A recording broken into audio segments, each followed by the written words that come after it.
A família Bolsonaro rachou de vez e eles estão mesmo brigados. O Flávio, Michele, Eduardo, Carlucci, o Bolsonaro. Mas para nós pouco importa se eles vão fazer amigo secreto no Natal ou não. Mas essa briga na família Bolsonaro afeta diretamente a organização da oposição e passa pela disputa que existe no Centrão pelo domínio da centro-direita. Então não é simplesmente uma fofoca de família, mas uma discussão pesada que afeta o futuro do nosso país. E você vai colocar nos comentários se você quer mais é que a família Bolsonaro rache no meio e se destrua completamente. Deixa o seu like se você gosta de ver a família Bolsonaro brigando e claro, se inscreva no canal rumo aos 200 mil inscritos. E é importante que você entenda que essas notícias vindas da família Bolsonaro, os rachas, as brigas, as intrigas, elas são importantes de serem acompanhadas por conta da dificuldade que a oposição bolsonarista tem para se organizar. E quanto mais rachada for a família Bolsonaro, mais difícil fica essa organização.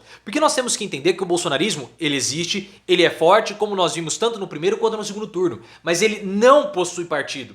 Os bolsonaristas, eles estão espalhados em vários partidos. Eles estão no PL, o Carlucci está no PSC, tem gente no PTB, tem outros no Republicanos. Então não existe um partido bolsonarista e essa falta de existência de um partido, porque eles tentaram fazer uma aliança pelo Brasil e deu errado, dificulta toda a organização da oposição contra o governo Lula. Então quanto mais brigas tiverem a família Bolsonaro, mais difícil fica a organização da oposição contra Lula e uma vida mais fácil o governo Lula terá no Congresso Nacional. E essa dificuldade de organização dos bolsonaros, ou do bolsonarismo, porque está espraiado em vários partidos, afeta a disputa, a disputa dos partidos do Centrão pela centro-direita. Então nós temos o PP, o PL, o PSD, o União Brasil, o Republicanos, todos eles em uma verdadeira guerra que vai ser deflagrada pelo controle da centro-direita. Como você bem sabe, link aqui no card. Então nós vamos ter partidos tentando ser base do governo Lula, porque se não tiver base no governo Lula, não vai ser o partido da centro-direita.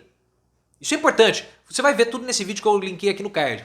Só que dentro desses partidos existem bolsonaristas que querem puxar o partido para oposição. Então você tem uma ala do partido querendo puxar para a situação e uma ala puxando para a oposição. E como a família Bolsonaro está brigada muito também pelo espólio de Bolsonaro, a articulação do bolsonarismo acaba se perdendo. Nós vamos ter uma massa de pessoas ruidosas e poderosas no Congresso batendo cabeça inclusive dentro do próprio partido. E essa falta de adequação ou organização é sentida também na família Bolsonaro com as brigas familiares. O Flávio Bolsonaro, que é o filho mais velho, ele foi muito criticado pelos irmãos logo após a derrota do Bolsonaro. Porque horas depois da derrota do Bolsonaro, o Flávio agradeceu aos votos que o Bolsonaro recebeu e pediu para que os bolsonaristas erguessem a cabeça. Ele se posicionou de fato como um político que foi derrotado. Ele teve uma posição de um estadista, falando sobre as derrotas, levantando a cabeça, vamos lá, vamos fazer oposição, um discurso protocolar de qualquer derrotado. Isso foi nas redes sociais. Só que quando os outros irmãos do Flávio viram a mensagem, eles ficaram simplesmente possessos com o comportamento do Flávio.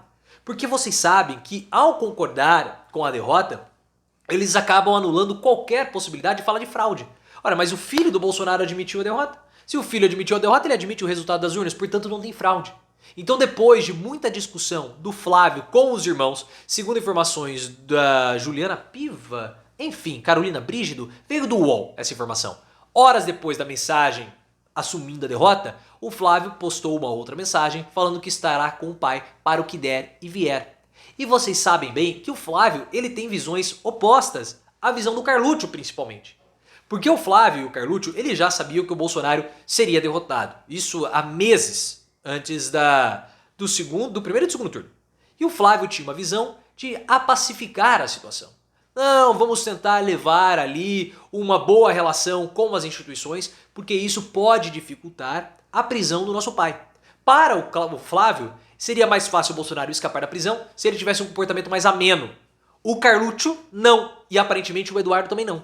Porque o Carlucci ele acreditava que o Bolsonaro tinha que radicalizar, e radicalizar mesmo. Porque isso faria com que a militância ficasse cada vez mais incendiária, inflamada, e isso possibilitaria a fuga do Bolsonaro ou a possibilidade do Bolsonaro não ser preso. Então essa essas visões opostas já existiam dentro da família Bolsonaro durante a campanha, antes mesmo da campanha, e agora tendem a ficar ainda piores. Só que existem vários outros elementos. E você vai colocar nos comentários. Essa disputa da família Bolsonaro afeta a oposição ao governo Lula? Coloque nos comentários e se inscreva no canal. O Eduardo, como nós falamos, ele está ocupando o espaço do Carlos. Porque o Carlucci ele simplesmente deixou o Bolsonaro, voltou para o Rio de Janeiro por conta de brigas com a Michelle. E na ausência do Carlos, o Eduardo assumiu o papel. Só que o Eduardo ele é o bananinha, né, pessoal? E ele quer um discurso mais radical. Tanto que o Eduardo estava junto com o pai, quis incentivar os protestos dos caminhoneiros, e inclusive ele quis fazer uma reunião com o Steve Bannon. Houve essa possibilidade, o Bolsonaro tá negando as opiniões do Eduardo. Claro, o Bolsonaro é esperto, não é tonto, vai escutar o Eduardo Bolsonaro. Escutar o Eduardo Bolsonaro é escutar o fracasso, porque ele é um grande fracassado. E aí, mas o Eduardo está tentando influenciar o Bolsonaro a fazer um discurso mais radical, ocupando o espaço deixado pelo Carlucci, porque o Carlucci simplesmente não tá mais. E o Flávio pode acabar entrando em colisão com o Eduardo, como aparentemente já entrou. Porque o Carlos entrou em disputa com a Michelle, por isso que ele deixou de acompanhar o Bolsonaro. Porque o Carlucci e a Michelle, eles já estavam discutindo, já estavam brigados há tempos. E na terça-feira, antes do debate da Globo, estava rolando uma reunião no Palácio do Planalto, no Palácio do Alvorada, melhor dizendo, Palácio do Alvorada.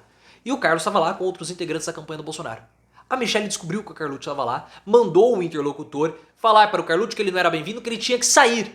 O Carlucci ele saiu, mas ele ficou tão pé da vida que ele não compareceu ao debate da Globo. O debate foi decisivo, como vocês bem sabem. Eu já fiz comentários sobre essa briga da Michelle com o Carlos, link aqui no card. O Bolsonaro ele ficou tão perdido sem o Carlucci que ele teve um desempenho horroroso e pode ter influenciado sim naqueles 2 milhões de votos que o Bolsonaro não recebeu e foram para o Lula, definindo assim a vitória do Lula e a derrota do Bolsonaro. Só que perceba que toda essa situação dentro da família Bolsonaro afeta a oposição, pessoal. A oposição ao Lula está ameaçada, o que para o Lula é muito bom. Porque com tantas disputas, o bolsonarismo ele fica acéfalo, não sabe para onde ir, e os próprios integrantes dos partidos ficam batendo cabeça. Para que lado que nós temos que ir? Temos que ser oposição? A gente tem que ficar ao lado do Carlos? Nós temos que ir ao lado do Flávio? Nós temos que ter um discurso mais ameno como o do Flávio? Nós temos que ter um discurso mais radical como o do Carlucci e do Eduardo? Nós temos que ficar ao lado da Michelle, da Damares? O que nós vamos fazer? Eles não sabem. Não há organização, porque o bolsonarismo ele tem essa dificuldade de organizar. E isso tudo também vai passar pela disputa que está tendo no Centrão, como você vai ver o link aqui no card. E o próprio partido do Bolsonaro, que é o PL, está rachado. O Valdemar Costa Neto está com muita dificuldade para unificar o partido e não vai conseguir. Vai acontecer com o PL a mesma coisa que aconteceu com o PSL. Mas o Valdemar Costa Neto ele é muito mais habilidoso do que o Luciano Bivar. E concordo. Só que o bolsonarismo nesses últimos 4 anos se mostrou não somente um vento passageiro, mas algo consolidado, algo cristalizado. Ele está muito mais forte, muito mais profissional em termos políticos. Não tem traidores como tinha em 2019, como no caso Joyce, Frota e afins, Luiz Miranda. Então agora está muito mais consolidado, muito mais cristalizado, muito mais consciente do seu poder. E muito mais consciente também do que pode negociar contra o Costa Neto. E dos 99 parlamentares que foram vitoriosos do PL, 2/3 são bolsonaristas. Olha só. E como que vai ficar a situação com o Romeu Zema indo para o PL? Porque o Romeu Zema é um postulante à presidência da República. Então o Valdemar Costa Neto pode estar abrigando o futuro candidato do PL à presidência da República. Mas e o Flávio e o Eduardo? Eles podem querer disputar. E os outros bolsonaristas? Eles vão topar alguém para assumir o lugar do Bolsonaro? É uma situação complicada. E perceba então que esse racha, essa briga na família, não é simples fofoca. Passa por todo o futuro do nosso país. Então, temos que continuar levando em consideração o que a família Bolsonaro faz entre 4 paredes. O que, de certo modo, é divertidíssimo e eu sei que vocês gostam.